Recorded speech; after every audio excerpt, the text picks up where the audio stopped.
ఒక జనసేన కార్యకర్తగా కాదు, ఒక ప్రభుత్వానికి సంబంధించిన ఎమ్మెల్సీగా కాదు, లేకపోతే ఒక కుటుంబానికి సంబంధించినటువంటి వ్యక్తిగా కాదు, ఒక సినిమా మనిషిగా కాదు, ఒక మామూలు హ్యూమన్ బీయింగ్గా నేను ఈ మాట మాట్లాడుతున్నాను.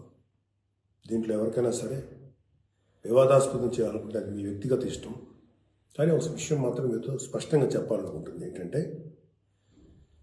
ఈ మధ్యకాలంలో ఆడపిల్లల వస్త్రధారణ మీద చాలామంది కామెంట్స్ చేస్తున్నారు. ఓపెన్గా మాట్లాడాలంటే ఈ మధ్యకాలంలో శివాజీ మాట్లాడాడు. Shivaji is not my target. ఒకవేళ అతను ఎవరన్నా సరే శివాజీ నా టార్గెట్ అనుకుంటే అది మీ ఇష్టం. కానీ ఒక టైప్ ఆఫ్ మన సమాజంలో ఒక రకమైన రుగ్మత వెళ్తుంది. అదేంటంటే moral policing. It's called moral policing. ఎంత మిత్తులో బతుకుతున్నారంటే సామాన్య జనం చాలామంది ఈ మేల్ చావనిస్టిక్ సొసైటీ, మగ అహంకారంతో ఉన్నటువంటి మన సమాజం, ఆడపిల్ల ఎలా ఉండాలి, ఆడపిల్ల వస్త్రధారణ ఎలా ఉండాలి, ఆడపిల్లలు ఎలా మాట్లాడాలి, ఆడపిల్లలు ఏం మాట్లాడాలి, ఏమి మాట్లాడకూడదు, దీని మీద ప్రతి ఒక్కడు, అతను పండితుడు కానించి పామరుడు దాకా ప్రతి ఒక్కడు ఆడపిల్ల ఎలా ఉండాలో మాట్లాడతారు. ఫస్ట్ పాయింట్, దీన్ని మోరల్ పోలీసింగ్ అంటారు. ఇది ఎగెనెస్ట్ కాన్స్టిట్యూషన్. ఒక ఆడపిల్ల ఇలాంటి వస్త్రధారణ చేసుకోకూడదు, ఒక ఆడపిల్ల ఇలాంటి వస్త్రధారణ చేసుకోవాలి అని చెప్పడానికి మీకేం హక్కు ఉంది? ఏ రైట్ ఉంది మీకు? అంటే మగవాడు కాబట్టి ఎవరి గురించి అని ఏదైనా స్వేచ్ఛగా మాట్లాడతారా? దురదృష్టం ఏంటంటే ఇలా మాట్లాడే మగవాళ్ళకు కూడా ఆడవాళ్ళ నుంచి ఒక రకమైన మద్దతు లభిస్తుంది. మనస్ఫూర్తిగా చెప్తున్నాను, ఖచ్చితంగా వాళ్ళ మనసులోంచి వచ్చింది కాదు. అందరి యాక్సెప్టెన్స్, భర్త ఏమనుకుంటాడో, ఆ చుట్టుపక్కల మగవాళ్ళు ఏమనుకుంటారో, ఇంకొక వ్యక్తులు ఏమనుకుంటారనే మాట్లాడే ఆడవాళ్ళు తప్ప ఎన్నరగా ప్రతి ఆడబిడ్డకి ఒక సెల్ఫ్ రెస్పెక్ట్ ఉంటుంది. ఎలాగో ఒక ఆడపిల్ల డ్రెస్ ఇలా ఉండాలని మనం అడుగుతాం, ఎలాగో ఒక ఆడపిల్ల ఈ డ్రెస్ వేసుకోవాలని చెప్తాం. ప్రపంచంలో ఫ్యాషన్ అనేక రకాలుగా మారుతుంటుంది. అది ఎలాగైనా ఉండొచ్చు.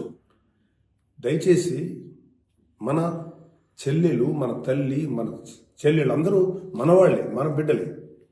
ఆడపిల్ల కాబట్టి ఆ అమ్మాయి ఇలా ఉండాలని చెప్పే హక్కు మనకు లేదు. నేను ఇవాళ మీ అందరి ముందు ఒకప్పుడు నేను కూడా అలాంటి ఇన్ఫ్లుయెన్స్లో ఉండి తర్వాత రియలైజ్ అయ్యే తప్పు కదా, నాకేం హక్కు ఉంది, ఒక ఆడబిడ్డ ఇలా ఉండాలి అని చెప్పే హక్కు నాకేముందని చెప్పి నేను మార్చుకొని నేను అటువైపు వెళ్తే నాకు ఇంకొక రకమైన ప్రపంచం కనపడింది. అరే వాళ్ళు ఏం తప్పు చేశారయ్యా, వాళ్ళు ఏం తప్పులు చేశారని చెప్పి వాళ్ళని అడ్డగోలుగా మీద పడిపోతున్నాం. ఇలా డ్రెస్ వేసుకోవాలి, వేసుకోకపోతే చాలా వాళ్ళని ఒక తప్పుడు క్యారెక్టర్లుగా ఎలా ట్రీట్ చేస్తారు? సరే, ఒక విషయం చెప్తున్నాను. ప్రపంచవ్యాప్తంగా ఉన్న విషయం ఏంటంటే ఆడపిల్లల మీద జరిగేటువంటి అట్రాసిటీస్ వాళ్ళు వేసుకున్న వస్త్రధారణ మీద కాదు, మగవాడి యొక్క క్రూరత్వం, మగవాడి యొక్క బలం, పశు బలం, వీటి మీద దీనికి తగ్గట్టుగా వాడి పశుబలానికి, వాడి క్రూరత్వానికి తగ్గట్టుగా ఆడపిల్లలు బలైపోతారు తప్ప ఏ ఆడపిల్ల కూడా వస్త్రధారణ మీద అవ్వలేదు. ఇది మిత్. మీరు కావాలంటే ఏ ఛానల్లను చూడండి, ఏ యూట్యూబ్లను కొట్టండి, లేకపోతే ఏ గూగుల్లోనే వెతకండి, చరిత్ర చూసుకోండి. ప్రతివాడు స్టేజ్ ఎక్కేసి ఆడపిల్ల ఇలా ఉండాలి, అలా ఉండాలి, మీరు ఎప్పుడు చెప్పడానికి ఆడపిల్ల ఇలా ఉండాలని బతకనేయండి. ఏ మగవాడితో సమానంగా బతికే హక్కు లేదా ఆడపిల్లలకి? ఏ వాళ్ళకి నచ్చిన డ్రెస్ వేసుకునే హక్కు లేదా? సెక్యూరిటీ అనేది ప్రతి ఒక్కరి హక్కు, ప్రతి ఒక్కళ్ళే, ఆడ కానీ మగ కానీ. అయితే ఎస్పెషల్లీ ఆడపిల్లలు రక్షించాల్సినటువంటి వ్యవస్థలు, ఆడపిల్లలు రక్షించాల్సినటువంటి పరిస్థితులు లేవు. అంటే మోస్ట్ ఇన్సెక్యూర్ ప్రపంచంలోనే ఇంకా మనం ఉన్నాం. నా యొక్క కన్సర్న్ ఏంటంటే మీరు ఎలాగైనా ఉండండి అమ్మా, ఎంత స్వేచ్ఛగానే ఉండండి, ఎలాంటి వస్త్రధారణలు చేసుకోండి. కానీ మీరు అది సెలబ్రిటీ అవనండి, సినిమా యాక్టర్స్ అవనండి,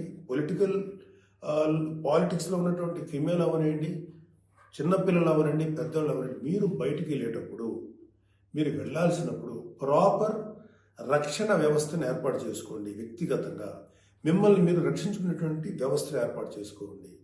మీరు అవసరమైతే ఒక ఆత్మరక్షణ సంబంధించినటువంటి విద్యలను నేర్చుకోండి, లేదా ప్రాపర్ ప్రొటెక్షన్ అంటే ఒక సెక్యూరిటీ పెట్టుకుని ముందుకెళ్ళండి.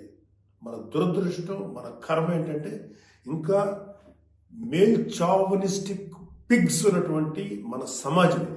దుర్మార్గులైనటువంటి మగ జాతి ఉన్నటువంటి సమాజం ఉంది.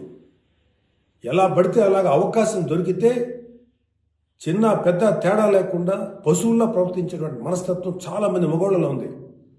పబ్లిక్లో ఒకేసారి గుంపుగా చేసేటువంటి అకృత్యానికి మేము దొరకమనేటువంటి మనస్తత్వంలో ఉన్నారు. మీరు ఎలా ఉండాలో అలా ఉండండి, మీకు ఎలా కావాలో అలాగే ఉండండి, ఎలాంటి డ్రెస్ వేసుకోవాలో అలాగే వేసుకోండి, తప్పలేదు. చెడ్డ పనులు చేయకండి, యాంటీ సోషల్ ఎలిమెంట్స్గా బారకండి, క్రైమ్ చేయకండి, ఇది చెప్పండి మీరు. అంతేగాని ఇలాంటి డ్రెస్ వేసుకోవద్దు, ఇలా ఉండొద్దు, ఎలా హక్కు ఉందండి మనకి? మగవాళ్ళకి ఏ హక్కు ఉందండి? మహా చెప్పాలనుకుంటే అమ్మ మీ మీద ఎవరైనా అటాక్ చేస్తే తిరిగి కొట్టగలిగేటువంటి శక్తిని సంపాదించుకోండి, డిఫెన్స్ నేర్చుకోండి. ఇది ఒళ్ళంతా బట్టలు కప్పుకున్న ఆడబిడ్డలకి ఇదే వర్తిస్తుంది. ఒక స్టైల్గానో లేకపోతే ఒక మోడల్గా డ్రెస్ వేసుకున్న ఆడపిల్లలకి ఇదే వర్తిస్తుంది. దీనికి మగవాడి యొక్క చండాలమైనటువంటి మనస్తత్వం చాలా, అంటే నాట్ ఆల్ మేల్, సపోజ్ కొంతమంది క్రూయల్, ఒక ఆడదాన్ని విలాస వస్తువు చూసే ప్రతి మగ వెధవతి చెప్తున్నాం, వాళ్ళకి ఏ అయినా ఒకటే, ఒళ్ళు నిండా బట్టలు కప్పుకున్నా ఒకటే, మోడర్న్గా స్టైల్గా బట్టలు వేసుకున్న ఆడది ఒకటే. వాళ్ళు కొంతమంది గురించి ఆడపిల్లలు ఇలా ఉండాలి అలా ఉండాలి చెప్పడానికి ఏంటి? మీరు ఒక్కసారి వడ్డాది పాపయ్య గారి బొమ్మలు చూసారా? మన అజంతా శిల్పాలు చూసారా? చాలా స్టైలిష్గా మోడర్న్గా ఉంటాయి. అంటే ఆడదానికి వస్త్రాలంకరణ అనేది ఆయా సమాజాల యొక్క కల్చర్ని బట్టి మారుతుంటుంది.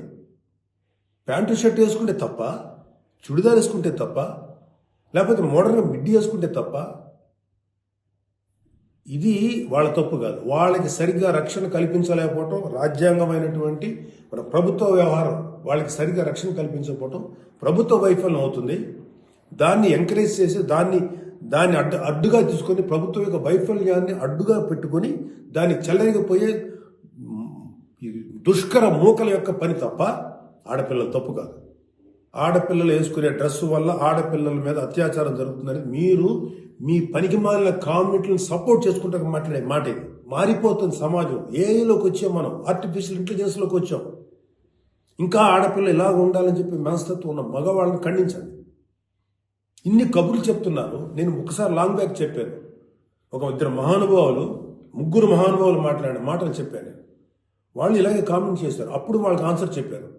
ఇప్పుడు మళ్ళీ చెప్తున్నా, ఆడదాన్ని అవమానించిన ఏ ఒక్కడు కూడా బాగుపడలేదు మన పురాణాల ప్రకారం. ద్రౌపదిని నడి సభలో అవమానించిన ప్రతి కౌరవుడు సర్వనాశనం అయిపోయాడు, ఇంక్లూడింగ్ భీష్మాచార్యుడు, ద్రోణాచార్యుడితో సహా. ఇప్పుడు నేను మాట్లాడినాక నాకు 100 కామెంట్లు పెడతారు మీరు, నాకు తెలుసు. అయినా నేను నా వాయిస్ ఓపెన్ చేయకపోతే తప్పు చేసినాను అవుతాను. చాలా మంది ఆడబిడ్డలు వాళ్ళు ఎన్ని బాధలు పడి ఎంత చేసి ఇలా ముందుకు వస్తున్నారు. వాళ్ళకున్న వ్యక్తిగత సమస్యలు ఉంటాయి. ఒక ఆడపిల్లకి సంబంధించినటువంటి ఎన్నో రకాల ఇష్యూస్ ఉంటాయి. అటన్నింటినీ కాదు సమాజం గురించి బతుకుతున్నారు. ఐఏఎస్లు అవుతున్నారు, ఐపీఎస్లు అవుతున్నారు, లేకపోతే పెద్ద పెద్ద పొజిషన్స్లో ఉన్నారు, సినిమా ఇండస్ట్రీలో ఉన్నారు, లేకపోతే క్రియేటివ్ ఇండస్ట్రీలో ఉన్నారు, పెద్ద పెద్ద వ్యాపార సంస్థలో ఉన్నారు. ఆడదాన్ని గౌరవించిన ప్రతి ఒక్కడు గొప్పోడయ్యాడు. గొప్ప గురించి కూడా మాట్లాడండి, రెస్పెక్ట్ ఇవ్వండి అయ్యా మన తోటి ఆడపిల్లలకి. మహా అయితే మీరు ఏం చెప్పాలి ఆడపిల్లలకి? అమ్మ మిమ్మల్ని మీరు ప్రొటెక్ట్ చేసుకునేటువంటి స్థితిలో ఉండండి, మిమ్మల్ని మీరు రక్షించుకోండి, లేదా రక్షణగా మనుషులను తీసుకెళ్ళండి, ఏదో ఒకటి చేయండి. కాకపోతే ఏంటంటే మీకు ఇంత చుట్టుపక్కల ఇంత కరుడు కట్టినటువంటి దుర్మార్గమైన కామాంధులైనటువంటి సమాజంలో కొంతమంది ఉన్నప్పుడు వాళ్ళని మిమ్మల్ని మీరు రక్షించకుండా ఏర్పాటు చేసుకోండి. మీకు ఒక తమ్ముడుగానో, ఒక అన్నగానో, ఒక తండ్రిగానో, ఒక సోదరుడుగానో ఇది నా రిక్వెస్ట్ తప్ప మీరు ఇలా ఉండాలని మాత్రం చెప్పటం పెద్ద క్రైమ్. ఆడపిల్లలు ఉండాలని చెప్పేది పెద్ద క్రైమ్, వెరీ బిగ్ మిస్టేక్. ఇలాంటి దాన్ని మాట్లాడినందుకు ఒక వ్యక్తి యొక్క వ్యక్తిత్వం పక్కన పెడితే ఇలాంటి మాట్లాడినందుకు ఈ మాటలు సపోర్ట్ చేసేటువంటి స్త్రీల గురించి నాకు బాధ అనిపిస్తుంది. ఇలా మాట్లాడతారా? మీ తోటి ఆడపిల్లను ఒకడెవడో అంటే వాడికి సపోర్ట్ చేస్తారా మీరు? అలాంటి దుర్మార్గమైనటువంటి ఆలోచన సపోర్ట్ చేస్తారా? కమన్, బయటకు వచ్చి ఓపెన్ చేయండి మీ మౌత్, మీ వాయిస్ ఓపెన్ చేయండి, ఫైట్. ఈ చాదస్తపు మెంటాలిటీ ఉన్నటువంటి మగ వ్యధవులకి, ఇలాంటి ఆలోచించే సన్నాసులకి, అలాగే ఇలాగా దాన్ని సపోర్ట్ చేసే పిచ్చి వాళ్ళు ఆడవాళ్ళు, ఆ మగవాళ్ళ యొక్క అణిసివేతకు గురైతున్న ఆడవాళ్ళు మాట్లాడే మాటలకి మీరు ఎదురించి మాట్లాడానమ్మా. Please come and voice out. ఎంతసేపటికి సమాజంలో ఇలాగా ఆడబిడ్డలు విక్టిమ్స్ అయిపోయారు, ఎన్ని రకాలుగా అవమానించబడుతున్నారు, హింస చేయబడుతున్నారు, హింస పెట్టబడుతున్నారు. వాళ్ళని మీరు సపోర్ట్ చేయాలి. వాళ్ళని సపోర్ట్ చేయకుండా వాళ్ళ మీద అట్రాసిటీస్ చేసే వాళ్ళని సపోర్ట్ చేస్తారేంటి? ఆడబిడ్డలు కదా, ఎవరైతే నష్టపోయారో వాళ్ళు కదా మీరు సపోర్ట్ చేయాలి. ఒక మాల్లో ఒక ఆడబిడ్డ మీద అవమానించినట్టు ఆ మగాళ్ళని కెమెరాలో పట్టుకొని ఎవడెవడో ఎరగదీసి మధ్యలో ఎరగదీసి చెప్పుతో సెంటర్లో కొట్టుకుంటూ తీసుకెళ్ళాలి కదా. అది కదా మీరు చేయాల్సిన పని. వాళ్ళని అడగాలి కదా, వాళ్ళని శిక్షణ చెప్పాలి కదా. నువ్వు జాగ్రత్తగా ఉండి ఎంత జాగ్రత్తగా ఉండాలి? ఎందుకు ఉండాలి? ప్రతిసారి ఎప్పుడు విక్టిమ్ అయిపోయిన ఆడబిడ్డల మీదే మీరు క్రైమ్ నేరం మోపుతుంటే, వాళ్ళే తప్పు అంటుంటే అంటే పర్లేదు, ఆడబిడ్డల మీద క్రైమ్ చేసిన తప్పలేదు, వాళ్ళు జాగ్రత్తగా ఉండాలి, మగవాళ్ళు మాత్రం ఏమనకూడదా? వాళ్ళకి చెప్పండి. దుర్మార్గం చేసిన ఆడబిడ్డల మీద దుర్మార్గం చేసిన మగవేదలు చెప్పు తీసుకుంటే మాట్లాడండి మీరు దమ్ముంటే. అంతేగాని ఎవరైతే నష్టపోయారో వాళ్ళను అనకండి. ఆ స్థానంలో మన బిడ్డలు ఉంటే ఎంత బాధపడుతుందో అది ఆలోచించండి. ఈ మోరల్ పోలీసింగ్ నుంచి మీరు బయటపడేదాకా మీరు మనుషులు కాదు. Moral policing is a bloody nasty thing. ప్రపంచం అంతా ఆడబిడ్డలంతా సఫర్ అవుతుంది మోరల్ పోలీసింగ్. ఈ మోరల్ పోలీసింగ్ ఎక్కువ ఆడపిల్లల మీద రుద్దపడుతుంది. ప్రపంచవ్యాప్తంగా ఆడపిల్లల మీద రుద్దపడుతుంది. ఎవరైతే సమాజంలో గొప్పగా మాట్లాడుకున్న వ్యక్తులు ఉన్నారో వాళ్ళకి చెప్పండి. వాళ్ళందరూ వచ్చి మాట్లాడాల్సిన అవసరం ఉంది. ఎంతకాలం ఆడపిల్లల మీద ఈ అణిచివేత మీరు అవలంబిస్తారు? ఎంతకాలం వాళ్ళు అణిచివేస్తారు? అలా అని చెప్పి సాంప్రదాయాలు వదలమని చెప్పలా. మీరు సాంప్రదాయాలు ఫాలో అవ్వండి, రిచువల్స్ ఫాలో అవ్వండి, మీ గౌరవనీయమైన మీ మతాల్ని ఫాలో అవ్వండి. కానీ స్వేచ్ఛ, డ్రెస్ అనేది ఒక వ్యక్తిగత స్వేచ్ఛ.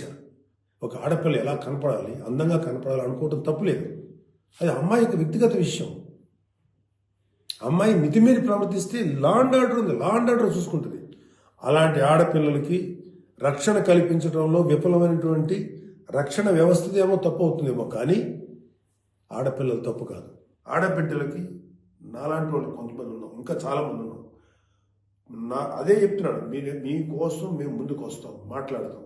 యాక్చువల్గా నాకు ఎవరు మాట్లాడతారు ఏదో, నేను మాట్లాడాల్సిన టైం ఇది. This is my responsibility towards women. ప్రతి తల్లి, ప్రతి బిడ్డ ఆడది లేకపోతే మగాడు లేడు కదా. ఎలాగ మనం ఒక ఆడపిల్లను అవమానిస్తాం? ఒక ఆడపిల్లను అవమానించినప్పుడు నా తల్లి గుర్తురాదా, నా చెల్లి గుర్తురాదా, నా బిడ్డ గుర్తుకురారా? ఇదే చెప్తున్నాను. ఇలాగ ఎవడైతే సమాజంలో ఆడపిల్లలు ఇలా ఉండాలని చెప్పారో వాళ్ళకి చెప్పు తీసుకొట్టేలాగా మీరు సమాధానం చెప్పకపోతే, ఇప్పటికైనా మీరు వాయిస్ అవుట్ చేయకపోతే మిమ్మల్ని మీరే నష్టపరుచున్నట్టమ్మా. ఇవాళ నేను వచ్చి మాట్లాడుతున్నా కదా, ఒక మీ తోటి తండ్రి అనుకోండి, తమ్ముడు అనుకోండి, అన్న అనుకోండి, ఏదో అనుకున్నాను మాట్లాడుతున్నాను. మీరు ఇప్పటికైనా మీరు బయటకు వచ్చి మాట్లాడండి. ఖచ్చితంగా ఇవాళ నాకు I have to appreciate women commission. వాళ్ళు ఫైట్ చేస్తారు, అడుగుతున్నారు. అలాగే కొంతమంది ఆడపిల్లలు అడుగుతున్నారు. అడిగే వాళ్ళని తప్పంటారండి, నాన్ సెన్స్. ఫైట్ చేయండి అమ్మా, మాలాంటి వాళ్ళు మీకు ఎప్పుడు సపోర్టే ఉంటాం. Please fight against this inhumanity. ఈ దమనకాండకు వాళ్ళకి దుర్మార్గం ఆలోచనకు మీరు ఫైట్ చేయండి అమ్మా. But come out, voice out please తల్లి.